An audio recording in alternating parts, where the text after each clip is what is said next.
better cheese. Because all the cheese you know of just is the older it is, the more fancy it is. So don't tell me you don't buy into that bullshit. That's just expired cheese you're paying a lot of money for. Some things don't even expire. Like potatoes. Have you ever gone to someone's house and be like, oh, let's have potatoes, grab some of those? And then they grab them and it's like, there's green stuff coming out of these. I better throw them away. No. You know what that green stuff is? New potatoes. Those potatoes are just getting fresher. Just every day you have them. When you buy them, they are the grossest they get. It's just, you leave them for a while. This is how potato farms start. It's just people leave potatoes around and then they just got a whole bunch of new potatoes. Just let it hang out for a while. It's ridiculous. So this is why I stop at Safeway, because while all these other grocery stores, and PCC and Central Market and whatever the other one is called, Whole Foods, they all have like, well, these apples come from your house, and that's how local they are. And we have, these apples are Scorpios this week, and we've given them all foster homes, which we've looked at them and they've applied to be foster homes for the apples, and then they provide an education for how to beat a good apple, and then, they close the apples and mix the apples, and they're just fantastic apples. Like, well, how much is this apple? And it will give me a minimal amount of calories. Be like, well, it's $25, but it comes with organic apple certificate that you can post on Facebook to let everyone know how much fucking money you have. And it's ridiculous. This is why I shop at Safeway, because Safeway is the only grocery store, and I know this because I've checked. Safeway is the only grocery store with a clearance meat section. Yeah! Yeah is fucking right. The clearance meat section at Safeway is like the orphanage of protein. It's just like all the meat is brown and sad, and it's just like a nickel for a steak, and it's amazing. It's so amazing. And this is why I get excited. My friend and I assume, going to the clearance meat section, that, well, meat is almost expired, it's cheaper. And we always want salami because we can't normally afford it. So every time we go to Safeway, we go to the salami aisle. And it's just like, well, let's just check it out. And so we, let's check the salami. Oh, that's still good. Oh, that's still good. Oh, that's still good. And then this one time, we find one not still good.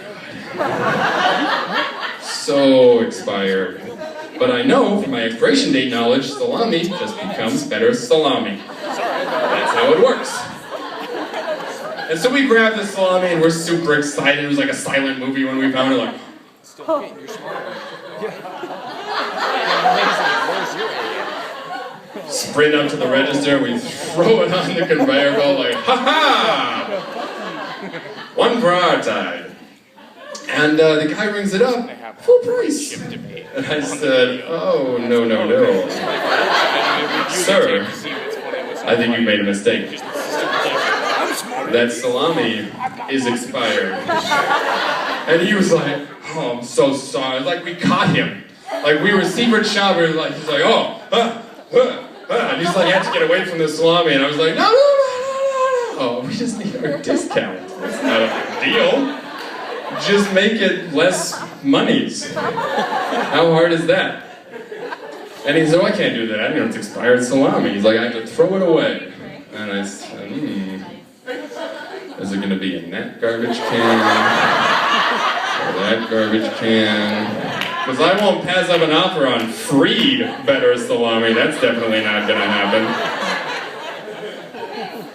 I'm excited though because it's holiday seasons. How many of you guys are going home for the holidays? Yeah! Woo! Home for the holidays. Sounds like a terrible Lifetime movie intro. He went home for the holidays. It's awesome because when I go home, I don't have to eat expired food, and it's all free, and it's fantastic. The terrible thing about the holidays is that I have to go to church, which is a huge bummer for me. Huge bummer. Well, I was raised Catholic, and I went to a Catholic school. So if any of you are Catholic and any of what follows would offend you, it's not my fault, because I am Catholic, and therefore I could be offended. And so if you are, stalemate, or whatever. So I went to Catholic school, and my least favorite part of Catholic school was every Friday we had to go to confession. And for those of you who aren't Catholic, I'll explain confession. It's, you basically go into a room with a priest alone, and you tell them all the things that you did wrong. And this room is like a dark closet that's separated by a thin wall with a hole in the middle.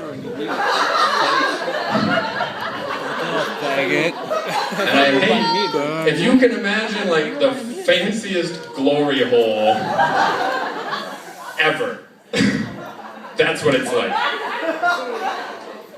It's terrible. And so, when I was in school and I was, like 9, 10, whatever, and I would have to go, and you would have to, it was like homework to do sins, to go and tell the priest that you did. But the problem was that I was a pretty good kid, and so I would get to confession and be like, well, I didn't do anything wrong, so I've got nothing to talk about. And do you know how arrogant that sounds for a 9-year-old to just go up to his Catholic school teacher and be like, I didn't screw up. I don't know what you want me to do. Nothing. It's just terrible. And so they would just get in there and you tell them your sin. So I would go in and I would say, Father, I lied. They'd be like, well, what have you lied about? Now this, right now, lied about lying. I didn't lie, but now I'm lying about it, so I've lied. So I'll just take whatever and go. Whatever the punishment is, I'll just take it and leave. And so he would just like, he didn't give a shit. So he would just tell me, like, oh, I'll say I don't marry, you're finished. And so that worked out great. And the thing is that after you go to confession, even if you didn't make a sin, you feel great. It's like kind of this invincible, super clean feeling. And you're just like flying around, just like, I'm so sin-free. And just running around the playground. And it's amazing. And so I did this for a while, I would just not sin and feel great all week, and then Friday I would lie about lying in the confessional, and that was just sort of my life. Then came the trouble. When I was about 12, or whatever the non-gross scientific average is, I discovered masturbating. Whatever the American Medical Association defines as proper time to masturbate, that's when I started. And I say discovered masturbating, and I can't say that. I invented masturbating. It's not like I read it in a Reader's Digest, like how to, along with a recipe for snickerdoodles or something. I invented it, which makes it even more amazing. Because I remember thinking, like, this is the kind of shit I'm coming up with, and I'm only 12? These are my ideas? I'm gonna be president one day if this is the kind of stuff I'm coming up with. So I invented masturbating, and it was wonderful for about a week. Because then I found out masturbating, totally a sin, which was terrible news for me. It's like the priests knew. They were like watching Recess, and they were just like, these 12-year-olds look too well-adjusted and relaxed. Let's give them the masturbating is wrong talk, and then see how they do. So I found out it was wrong, and then I wanted that clean feeling. And so then I'm trying just desperately not to masturbate, just don't do it. And then so it's like, confession is always on Friday, so it's like Monday I'm trying not, Tuesday I'm trying on, Wednesday I'm trying on. And then it's like Thursday, I'm out of recess, and I'm just like losing my mind. Because I've got all this anxiety from not masturbating. It's just like this thing that I've known about for a week, and now I just need to do it all the time. And it's making me anxious. And then, suddenly, I was a totally good kid before. I'm just the shittiest kid now. And I'm just out there, and I'm playing blah. And that's the worst game if you want to masturbate, because the tempo is all wrong. You're just like, bap, bap.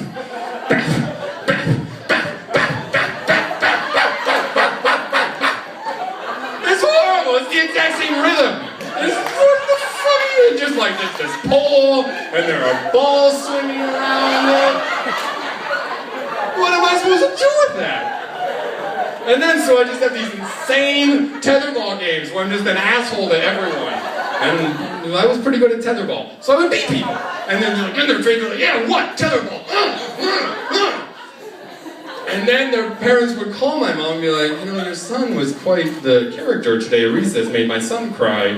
And then she would ask me, so now I've been mean, total sin. And then she would ask me, were you mean to Tommy? And I said, no, not at all. Now I've lied, total sin. So now it's Thursday night, I've already got 2 sins under my belt. Fuck it, I'm masturbating. I don't even care. Because I'm already in deep, what do I care if I masturbate anymore? It's just not an issue at all. So then Friday morning would come, now I've done my homework. Now I'm ready. So I just go into the confessional, go into the glory hole room. Father, forgive me for I have sinned. I have been mean, I've lied, and I've masturbated.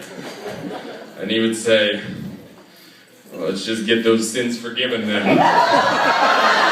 Thank you very much.